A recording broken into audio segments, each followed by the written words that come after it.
Good morning to all of you. Class 8th, subject Social Science, Chapter 4, Tribals, Dikus and the Vision of a Golden Age. तो dear students, आप अपनी book का page number 39 निकालेंगे, वहाँ से आज हम पढ़ेंगे।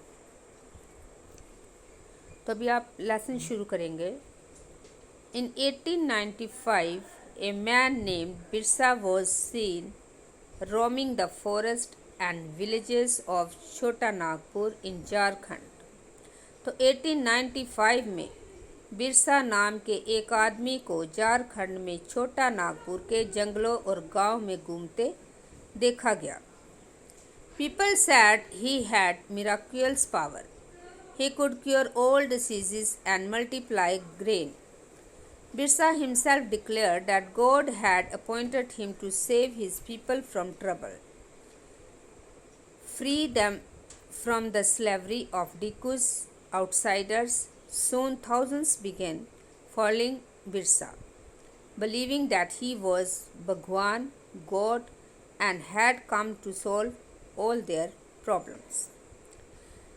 तो लोग कहते थे कि उसके पास चमत्कारी शक्तियां हैं, वह सारी बीमारियां दूर कर सकता है और अनाज की छोटी सी ढेरी को कई गुना बढ़ा देता है। बिरसा ने खुद ये ऐलान कर दिया था कि उसे भगवान ने लोगों की रक्षा और उसको दिकुओं की गुलामी से आज़ाद कराने के लिए भेजा है। कुछ समय के भीतर हजारों लोग बिरसा के पीछे चलने लगे।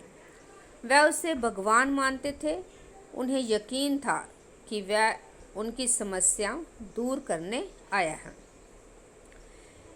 Birsa was born in family of Mundas, a tribal group that lived in Chota Nagpur. But his followers included other tribals of the regions, Santalis and Orans. All of them in different ways were unhappy with the changes they were experiencing and the problems they were facing under British rule. Their familiar way of life seems to be disappearing. Their livelihoods were under threat and their religions appeared to be a danger. तो बिरसा का जन्म एक मुंडा परिवार में हुआ था। कौन से परिवार में हुआ था उसका जन्म? मुंडा परिवार में। मुंडा एक जनजातीय समूह है जो छोटा नागपुर में रहता है। बिरसा के समर्थकों में इलाके के दूसरे आदिवासी संथाल और उराव भी शामिल थे। ये सभी अपने आसपास आ रहे बदलावों और अंग्रेज शासक के कारण पैदा हो रहे समस्याओं से बेचैन थे। जो अंग्रेज शासन के कारण जो उन्हें समस्या होती थी उनसे वह बहुत बेचैन थे। उनका परिचित जीवन पद्धति नष्ट होती दिखाई दे रही थी। आजीविका खतरे में थी और धर्म छिन भिन्न हो रहा था। What problems did Birsa set out to resolve? Who were the outsider being referred to as Dikus and how did they enslave the people of the region? What was happening to the tribal people under the British? How did their lives change? These are some of the questions you will read about in this chapter. तो बिरसा किन समस्याओं को हल करना चाहता था जिन्हें डीकू कहा जा रहा था? वे बाहरी लोग कौन थे? उन्होंने इलाके के लोगों को गुलाम कैसे बना लिया था? अंग्रेज़ों के राज में आदिवासियों के साथ क्या हो रहा था? आदिवासियों का जीवन किस तरह बदल रहा था? इस अध्ययन में हम ऐसे ही कुछ सवालों पर विचार करेंगे। You have read about tribal societies last year. Most tribals had customs and rituals that they were different from those laid down by Brahmins. These societies also did not have the sharp social divisions that were characteristics of caste societies.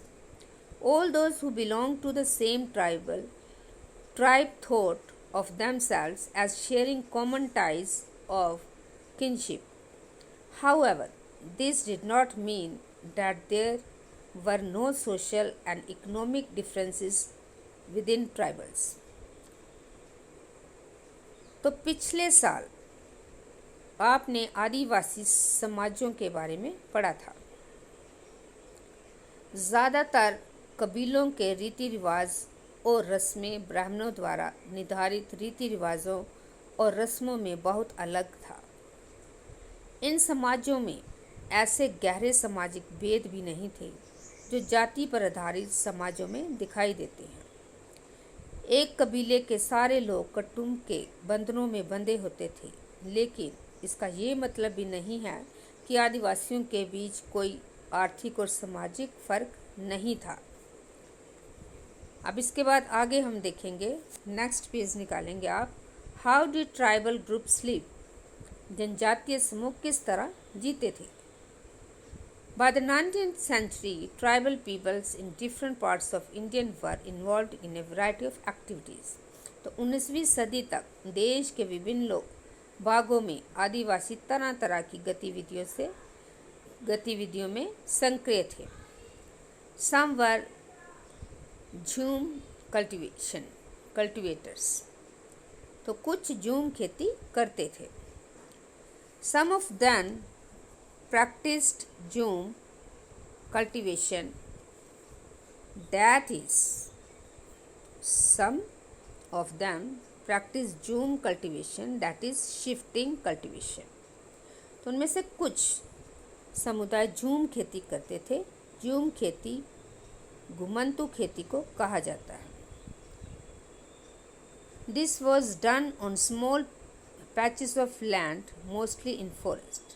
The cultivators cut the tree tops to allow sunlight to reach the ground and burned the vegetation on the land to clear it for cultivation. तो इस तरह की खेती अधिकांश जंगलों में छोटे छोटे भूखंडों पर की जाती है। ये लोग ज़मीन तक धूप लाने के लिए पेड़ों के ऊपरी हिस्से काट देते हैं और ज़मीन पर उगी घास फूस जलाकर साफ कर देते हैं। They spread the ash from the firing, which contained potash, to fertilize the soil. They use the axe to cut trees and the hoe to scratch the soil in order to prepare it for cultivation. They broadcast the seeds, that is, scattered the seed on the field instead of ploughing the land and sowing the seeds. Once the crop was ready and harvested, they moved to another field. A field that had been cultivated once was left fallow for several years. तो इसके बाद वे घास फूस के जलने पर पैदा हुई राख को खाली ज़मीन पर छिड़क देते हैं। जो खाली ज़मीन होती है उस पर वह उस राख को छिड़कते हैं। इस राख में पोटाश होती थी, जिससे मिट्टी उपजाऊ हो जाती थी। वे कुल्हाड़ों से पेड़ों को काटते थे और कुदालों से ज़मीन की ऊपरी सतह को खुरच देते थे। वह खेतों को जोतते और बीज रोपने की बजाय उन्हें बस खेत में बिखेर देते थे।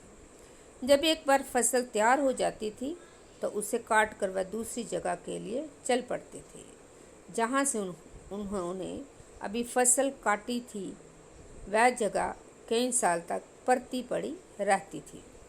Shifting cultivators were found in the hilly and forested tracts of northeast and central India. तो घुमंतू शिफ्टिंग होता है। घुमंतू किसान मुख्य रूप से पूर्वतत्व और मध्य भारत के पर्वतीय व जंगली पट्टियों में ही रहते थे। The lives of the tribal people depended on free movement within forest and on being able to use the land and forest for growing their crops. That is the only way they could practice shifting cultivation. तो आदिवासी समुदायों की ज़िंदगी जंगलों में बेरोक टोक आवाजाही और फसल उगाने के लिए ज़मीन और जंगलों के इस्तेमाल पर आधारित थी। वे केवल इसी तरीके से घुमंतू खेती कर सकते थे। तो डियर स्टूडेंट्स, जहाँ तक मैंने आपको पढ़ाया है, आप इसकी रीडिंग घर में बैठकर 2 बार करोगे। Thank you and have a nice day.